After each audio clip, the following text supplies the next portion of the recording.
علی گور صاحب میں آپ کی طرف ہی آنا چاہوں گا. یہ جو بات کی ہے کہ ایک ہلکا سا کیا آپ نے بولا تھا شعیب شاہین صاحب, جھٹکا کیا تو گور صاحب آپ کو کیا لگ رہا ہے کہ نواز شریف صاحب ڈٹ جائیں گے اسی طرح جس طرح وہ ایٹمی دھماکوں کے وقت ڈٹ گئے تھے اور 6 ایٹمی دھماکے کر دیے تھے, امریکہ کے سامنے ڈٹ کے کھڑے ہو گئے تھے. تو اب اگر یہ عمران خان والا معاملہ آیا تو اس کا فیصلہ نواز شریف کریں گے یا کوئی اور کرے گا؟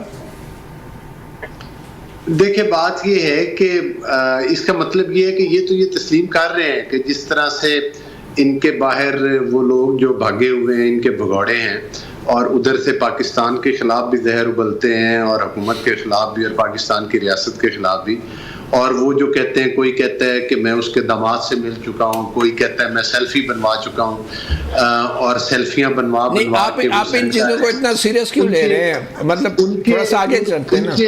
نہیں سیریس نہیں, مطلب ہے یہ تو چیزیں وہ ہے نا جو یہ کر رہے ہیں وہ آپ کو بتا رہا ہوں, اور جو پورے سوشل میڈیا پر بھی چل رہے ہیں اور جس کو بڑے فخر سے یہ دکھا رہے ہیں, اور یہ کہتے ہیں کہ ان کی ایک فون کال آئے گی. ظاہر ہے وہ فون کال تو پھر کسی بااثر شخصیت کو آئے گی نا, یا چیف کو آئے گی, چیف جسٹس کو آئے گی, یا آرمی چیف کو آئے گی. نہیں, اور وہ میں تو سمجھ رہا تھا کہ آپ اپنے وزیر اعظم کا نام لیں گے یا نواز شریف کا نام لیں گے. وہ نہیں, دیکھیں وزیر اعظم کے پاس کوئی عدالتی اختیارات تو نہیں ہوتے. ہاں البتہ صدر کے پاس ہیں کہ وہ سپریم کورٹ سے سزا یافتہ جو کوئی ہوتا ہے وہ اس کے پاس میرا خیال ہے آئینی طور پر اختیار ہوتا ہے پریزیڈنٹ کے پاس کہ وہ اس کو ختم کر سکتے ہیں. یعنی کہ اگر صدر آصف زرداری نے اگر عمران خان کو پارڈن کر دیا تو اس کی وجہ پیپلز پارٹی ہوگی, نون لیگ نہیں ہوگی. نہیں, پہلے میری اگلے سوال کا تو جواب سن لینا. جی جی. تو ظاہر ہے کہ وہ کسی بااثر شخصیت کو کریں گے. میں نے آرمی چیف کا بھی اس لیے کہا ہے کہ کیونکہ یہ بار بار اسٹیبلشمنٹ کا ذکر کرتے ہیں, پھر اسٹیبلشمنٹ کے انچارج تو آرمی چیف ہی ہوتے ہیں, تو پھر وہ ظاہر ہے کہ وہ پھر آرمی چیف کو کال کریں گے اور اس کے بعد پھر میرا خیال ہے جیل. اگر کوئی ایسا معاملہ ہوا تو علی گور صاحب اگر کوئی ایسی فون کال آئی تو کیا کرنا چاہیے آپ کے اسٹیبلشمنٹ کو اور حکومت کو؟ انہیں کہ پہلے کال تو کروائے نا سر, وہ تو پھر مطلب آپ بعد میں دیکھیں گے پھر حالات کے مطابق. ہاں جی, حالات کے مطابق دیکھیں گے نا کہ پہلے یہ کال تو کروائے نا. دیکھیں یہ وہ چیزیں ہیں, یہ وہ غیر سنجیدہ چیزیں ہیں. یہاں سے مجھے شک پڑتا ہے کہ جو ان کے باہر لوگ بیٹھے ہیں, جو کوئی حکومتوں کے مزے لے رہا ہے, کوئی اپنے اسمبلی میں بیٹھ کر تنخواہیں لے رہا ہے, کوئی کمیٹیوں کی چیئرمینیاں انجوائے کر رہا ہے, کوئی پی ٹی آئی کے عہدے لے کر انجوائے کر رہا ہے, یہ وہ لوگ ہیں. کبھی کبھی تو مجھے حقیقت ہے, گمان ہوتا ہے کہ یہ وہ پورس کے ہاتھی ہیں جو کہ اپنے اوپر ہی خود بخود چڑھائی کر رہے ہیں. اور میرا خیال ہے کہ اس سے بڑی اور بے وقوفانہ باتیں کیا ہو سکتی ہیں. بہرحال آپ کو تو ان چیزوں سے پریشان ہونے کی ضرورت نہیں ہے. جو یہ برملا کر رہے ہیں, اور دوسری بات یہ ہے کہ یہ اپنی پریشانی کے عالم میں, اور میں سمجھتا ہوں کہ سب سے بڑا ہاتھ تو ان لوگوں کا ہے. اس کے برعکس جو عمران خان کی ہمشیرہ نے بیان دیا, انہوں نے کہا کہ ٹرمپ ہمارا کوئی ابا ہے. بھی پوری پی ٹی آئی تو کہہ رہا ہے کہ پہلے ہمیں پتا چلا کہ آرمی چیف جو ہوتا ہے, پہلے ہمیں یہ پتا تھا قائد اعظم جو ہوتا ہے وہ قوم کا سیاسی باپ ہوتا ہے, مطلب تھے. اس کے بعد پتا چلا ان کے بانی نے بتایا کہ نہیں جناب, جو آرمی چیف ہوتا ہے وہ قوم کا باپ ہوتا ہے. پھر انہوں نے کہا کہ جو اب ٹرمپ ہے وہ خدا رخواستہ. نہیں, ویسے آپ کا کیا خیال ہے؟ ویسے علی گور صاحب آپ کا کیا خیال ہے, آرمی چیف قوم کا باپ ہوتا ہے یا نہیں ہوتا؟ نہیں, قوم کا باپ کوئی بالکل نہیں, وہ سپہ سالار ہیں اور وہ پاک افواج کی سربراہی کرتے ہیں. تو قوم کا باپ کون ہے آج کل کے حالات میں؟ نواز شریف ہیں, شہباز شریف ہیں, کون ہے قوم کا باپ؟ نہیں, دیکھیں جو ہمارے سیاسی طور پر لیڈر ہیں اور غیر مزلزل ہیں, یا جس کو قوم پوری مطلب کرتی ہے, وہ قائد اعظم ہے. اور پی ایم ایل این کے ظاہر ہے ہمارے قائد جو ہیں, ہمارے قائد اور ہماری پارٹی کے جو قائد ہیں, جو صدر ہیں, وہ محمد نواز شریف صاحب ہیں. وہ صدر ہیں جنہوں نے الحمدللہ چاگی کے مقام کے اوپر اربوں ڈالر کی آفر جوتے کی نوک کے اوپر ٹھکرائی تھی, اور پاکستان کی سلامتی پر حرف نہیں آنے دیا تھا. ان کی طرح سے ٹرمپ کرتے ہوئے جلسوں میں جھنڈے نہیں لے کر گئے تھے امریکہ کے. ہم عمل پر یقین رکھتے ہیں, باتوں پر اور کھوکھلے ناروں پر یقین نہیں رکھتے.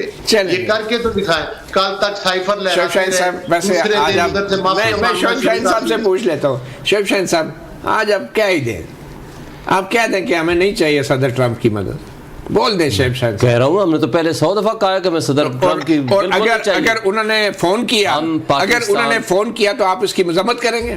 نہیں تو ہم فون کے قائل ہی نہیں ہے، نہ ہم کہتے ہیں، نہ ہم اس کے قائل ہیں، نہ آپ اس کو مداخلت سمجھیں گے یا سازش سمجھیں گے؟ نہیں کرنا چاہیے، اگر دونوں چیزیں نہیں ہونی چاہیے. ہم تو دیکھیں ایک بات ذہن یہ آپ اپنے اوورسیز پاکستانیوں کو بھی سمجھائیں. دیکھیں اوورسیز پاکستانیز وہ وہاں کے ووٹر ہیں. ایک منٹ وہ وہاں کے ووٹر ہیں. ایک شخص کسی کو ووٹ دیتا ہے، ایک ہے وہ بائیڈن ایڈمنسٹریشن جنہوں نے یہاں اس ملک میں مداخلت کی. ایک شخص ہے وہ جو کہہ رہا ہے کہ نہیں میں ان چیزوں پہ بلیو نہیں کرتا. وہاں کے ووٹر نے، سپورٹر نے، وہاں کے ڈیول نیشنل نے، جو بندہ وہاں رہتا ہے اس نے اپنا رائٹ آف ووٹ دیا، اس نے وہاں لابینگ کی. ان کے کیا ان کو حق نہیں ہے کہ اپنے لیے ووٹ کے لیے اپنا استعمال کرے کہ میرے لیے یہ شخص بہتر ہے یا یہ شخص بہتر ہے؟ ان کو ووٹ دینے کا حق ہے کہ نہیں ہے؟ اچھا ووٹ دیا. اچھا آپ یہ کہہ رہے ہیں کہ جو آپ کے پی ٹی آئی کے اوورسیز جو کارکن ہیں ان کا جو مطالبات ہے امریکی انتظامیہ سے، جو مطالبے یا ڈونلڈ ٹرمپ صاحب سے مطالبہ ہے، وہ جائز ہے، وہ درست ہے؟ آپ یہ کہہ رہے ہیں؟ دیکھیں میں نے تو کوئی ایسا مطالبہ نہیں دیکھا کہ وہ ان کو کہہ رہے ہیں کہ آئیں پاکستان میں مداخلت کریں. عمران خان کی رہائی کے لیے وہ جو مطالبہ کر رہے ہیں وہ جائز ہے؟ وہ صدر ٹرمپ سے جو مطالبہ کر رہے ہیں وہ جائز ہے؟ میں نے نہیں دیکھا ایسا کوئی مطالبہ کہ وہ مطالبہ صدر ٹرمپ سے کر رہے ہوں.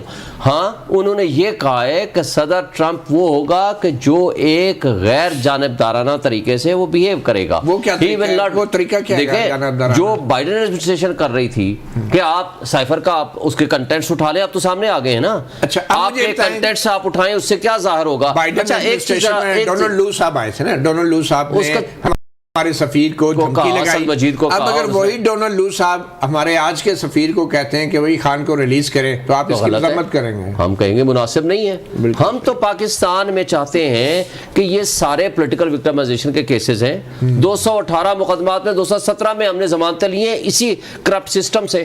انہی کے زمانے میں جو قاضی فائزہ یہاں چیف جسٹس بیٹھا ہوا تھا، سب میں یا ضمانتیں ہوئی ہیں یا کویش ہوئی ہیں پروسیڈنگز. آج صرف ایک کیس باقی ہے جو کہ پریکٹیکلی وہ بھی ختم ہو چکا ہے، بشرا بی بی کی وہ ججمنٹ آپ پڑھ لیں تو شاہخانہ 2. باقی تو سارے کیسز میں ضمانت ہے. ہمیں تو یہ یقین ہے کہ ہم اسی سسٹم میں رہتے ہوئے، چونکہ خان نے ملک سے باہر نہیں بھاگنا، اس نے کوئی سرور پیلس نہیں جانا، اس نے جا کر کے کہیں پناہ نہیں لینی، اس نے کسی کی ہیلپ نہیں لینی. ہم اپنے اس نظام میں رہتے ہوئے بھی ہم اپنے لیے ڈیفنس کر رہے ہیں. آج مجھے بتائیں اگر جمہوریت ہوتی، میں آپ کے سامنے 1,05,000 ووٹ لے کے بیٹھا ہوا ہوں، 180 سے زائد سیٹیں ہم جیت کے بیٹھے ہوئے ہیں، ہم باہر بیٹھے ہوئے ہیں، وہ کٹ پتلیوں کو فارم 47 کے ذریعے اندر بٹھایا ہوا ہے. اس سے آگے چلیں. آئین اور قانون اگر یہاں اس ملک میں ہوتا تو اس ملک میں کیا چند لوگوں کے ہاتھوں میں کھلونا بنا کے رکھ دیا جاتا؟ 9 دہشت گردی کے پرچے ہیں میرے خلاف. کیا ہم لوگوں نے جی ایس ایچ او سے پسٹل چھین لیا، کسی کیس میں ہے کہ جی میں نے اس سے وائرلیس چھین لی، کسی میں ہے کہ میں نے بندوق چھین لی، اس کی کن پٹی پہ رکھ لی؟ یعنی یہ جو ظلم زیادتیاں ہو رہی ہیں، جو لوگوں کو اٹھایا جا رہا ہے، جس طرح خاموش تو نہیں رہ سکتی. تو یہ تو ہیومن رائٹس کے ہم سارے سگنیٹریز ہیں نا. ہم ہماری بین الاقوامی اپلیکیشنز بھی ہیں، کچھ ذمہ داریاں ہیں کہ جو کچھ ہم یہ کر رہے ہیں اس ملک میں، کیا یہ دنیا جو ہے وہ آنکھیں بند کر کے پٹی چڑھا کے بیٹھ جائے؟ دنیا نے تو دیکھنا ہے نا. بالکل صحیح. تو جو کچھ یہ کرنے لگے ہیں اپنے ملک کا چہرہ داغدار کر رہے ہیں، اس کے علاوہ کچھ نہیں کر رہے. چلیں ٹھیک ہے، ایک چھوٹی سی بریک.